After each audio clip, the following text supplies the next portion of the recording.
രാജ്യത്ത് കുടവയറന്മാരിൽ ഒന്നാം സ്ഥാനത്തിരിക്കുന്നത് കേരളമാണ്. ഇതിൻ്റെ പ്രധാനപ്പെട്ട കാരണങ്ങളായിട്ട് പറയുന്നത് ഒന്ന് ആക്ടിവിറ്റി കുറവ്, കാർബോഹൈഡ്രേറ്റ് ഒരുപാട് കൂടിയ, ഒരുപാട് കലോറി കൂടിയ, ഒരുപാട് മധുരം കൂടിയ ഭക്ഷണ രീതി. ബെല്ലി ഫാറ്റ് കുറയ്ക്കാൻ ഏറ്റവും എഫക്റ്റീവായിട്ടുള്ള വർക്കൗട്ട് എന്ന് പറയുന്നത് ഈ വർക്കൗട്ടുകളൊക്കെ ദിവസവും 3 നേരം 15 വെച്ചിട്ട് ചെയ്യുകയാണെങ്കിൽ വളരെ പെട്ടെന്ന് തന്നെ നമുക്ക് എന്ത് ചെയ്യാൻ പറ്റും, വയറ് കുറയ്ക്കാൻ പറ്റും എന്ന് കേൾക്കാനാണ് ആൾക്കാർക്ക് ആഗ്രഹം. പല രീതിയിൽ പറഞ്ഞിട്ടും ആൾക്കാർക്ക് മനസ്സിലാവാത്തതിനെ കൊണ്ട് ഇനിയൊരു ബോർഡും പെൻസിലും വെച്ചിട്ട് ഒന്നുകൂടെ സിമ്പിളായിട്ട് എക്സ്പ്ലെയിൻ ചെയ്യാൻ വേണ്ടി ശ്രമിക്കുകയാണ്.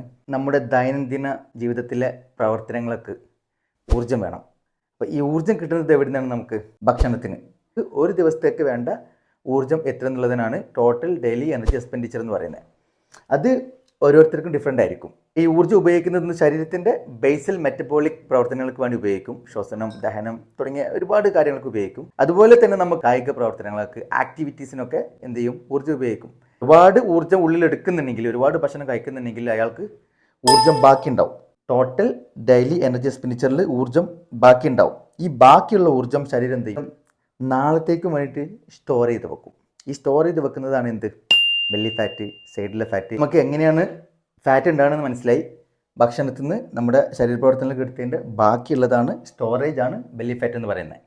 അപ്പോൾ ഇനി ബെല്ലി ഫാറ്റ് എങ്ങനെ കുറയ്ക്കും?